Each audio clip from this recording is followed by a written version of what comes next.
Welcome back guys. क्या आपकी holding negative में आ गई है? क्या आपके होल्डिंग्स में काफ़ी ज़्यादा डाउन ट्रेंड के स्टॉक्स हैं? तो आप बिल्कुल भी मत घबराइए, क्योंकि मैंने इस वीडियो में बताया हुआ है कि डाउन ट्रेंड के स्टॉक कहाँ तक बाउंस होते हैं, ताकि आप उस बाउंस का फ़ायदा उठा सको। तो अगर आपका डीमेट अकाउंट अगर 8 लाख 10 लाख के ऊपर का है, तो आप इस पैटर्न की मदद से हर महीने कैसे रेगुलर इनकम कमा सकते हो। तो आप लोगों का ज़्यादा समय नहीं लेता हूँ और चलते हैं मेरी कंप्यूटर स्क्रीन के ऊपर। कंप्यूटर स्क्रीन पे देख रहे हो, ये जो येलो कलर की जो लाइन दिख रही है आपको, ये 61 ईएमए की है। 61 ईएमए के ऊपर अगर कोई स्टॉक है तो हम उसे कहते हैं कि स्टॉक जो है ये एक अच्छे अप ट्रेंड में है। और 61 ईएमए के नीचे अगर कोई स्टॉक चल रहा है तो इसका मतलब ये है कि हम उसे ये कहेंगे कि स्टॉक जो है वो एक डाउन ट्रेंड में चल रहा है। जैसे एक काफ़ी सिंपल पैटर्न है, जैसे आपको यहाँ पे दिख रहा है कि ये जो स्टॉक है 61 ईएमए के नीचे साइड में आ गया है। तो 61 ईएमए के नीचे साइड में आने के बाद में जब भी स्टॉक ये वापस 61 ईएमए के पास में जाता है और 61 ईएमए के पास में आने के बाद में एक रेड कलर की अगर कैंडल बनाता है, तो इसका मतलब ये है कि उस स्टॉक को अगर आपने लॉन्ग किए हो तो वहाँ से आप निकल जाइए, क्योंकि 61 ईएमए पे आने के बाद में अगर रेड कैंडल बनाता है तो इसका मतलब ये होता है कि स्टॉक या तो स्पीड में नीचे गिरेगा या फिर कुछ समय के लिए साइडवेज रहेगा। तो ये जो चार्ट मैंने ओपन करके रखा हुआ है, ये एसीसी का डेली टाइम फ्रेम पे चार्ट है। आप बाकी भी चार्ट्स को आप देख सकते हो और बैक टेस्ट कीजिए इसे। तो ये तो हो गई हमारी होल्डिंग के लिए बातें, लेकिन यहाँ पे अगर आप ऑप्शन भी अगर करते हो तो किसी के दिमाग में ये आ रहा होगा क्यों ना मैं यहाँ पे पुट बाय करना चाहिए। असल में ये पुट बाय पैटर्न नहीं है। यहाँ पे जो अगर आपको इस टाइप के अगर पैटर्न्स अगर आपको मिलते हैं 61 ईएमए पे रेड कैंडल, तो आप क्या कर सकते हो, यहाँ पे कॉल सेल कर सकते हो। आपको पुट बाय करने के लिए मैं सजेस्ट नहीं करूँगा। और इस कैंडल का जो हाई रहेगा ये आपका स्टॉप लॉस लेवल रहेगा। तो जैसे आप यहाँ पे देख रहे हो, तो ये स्टॉक जो है उसके बाद में नीचे साइड में रहा। जैसे ये वीडियो मैं अभी बना रहा हूँ, तो ये बना रहा हूँ 13 तारीख को। तो आपको हमेशा एक बात ध्यान में रखने की है कि जब भी आपको 15 तारीख से लेके 20 तारीख के बीच में अगर कोई इस टाइप का स्टॉक अगर मिलता है जो कि ऐसे नीचे आने के बाद में ऊपर की ओर आता है और ऊपर पे 61 ईएमए के पास में रेड कैंडल बनाता है, तो वहाँ पे आप स्टॉक को कॉल सेल करके रह सकते हो। अब जैसे उसके बाद में एक दूसरा और पैटर्न है कि यहाँ पे जैसे अब आपको दिख रहा है यहाँ पे ग्रीन कैंडल है, यहाँ पे आपको पुट बाय नहीं करना है और ना ही यहाँ पे आपको कॉल सेल करना है।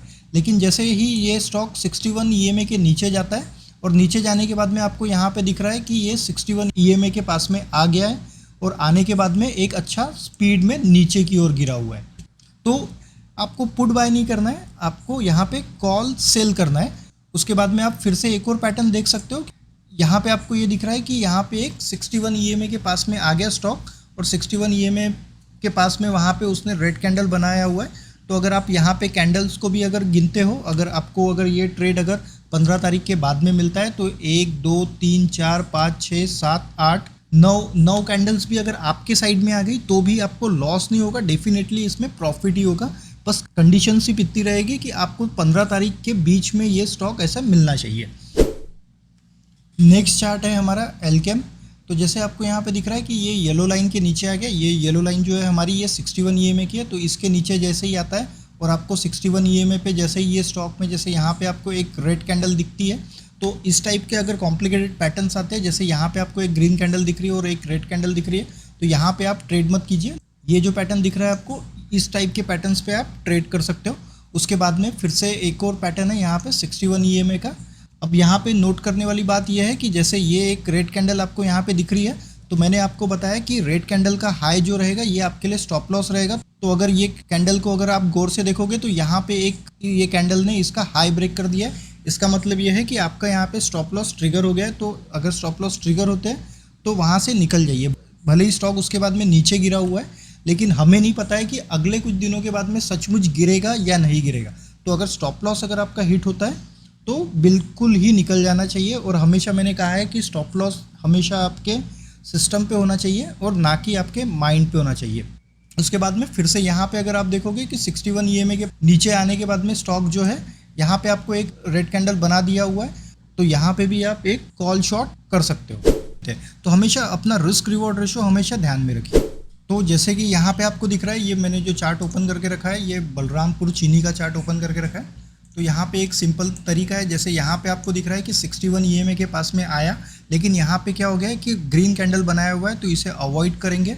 उसके बाद में ये आते आते रह गया, उसके बाद में यहाँ पे भी ग्रीन कैंडल बनाया, इसे भी हम अवॉइड कर देंगे।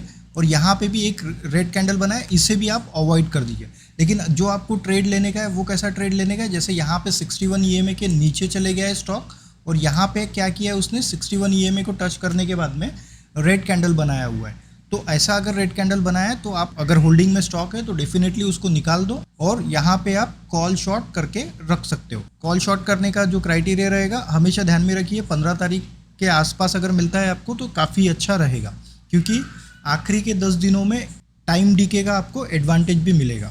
आशा करता हूँ कि वीडियो आपको इन्फॉर्मेटिव लगा होगा, कुछ नया सीखने के लिए मिला होगा। तो इस वीडियो में इतना ही, मिलते हैं नेक्स्ट वीडियो में। अभी के लिए बाय, टेक केयर।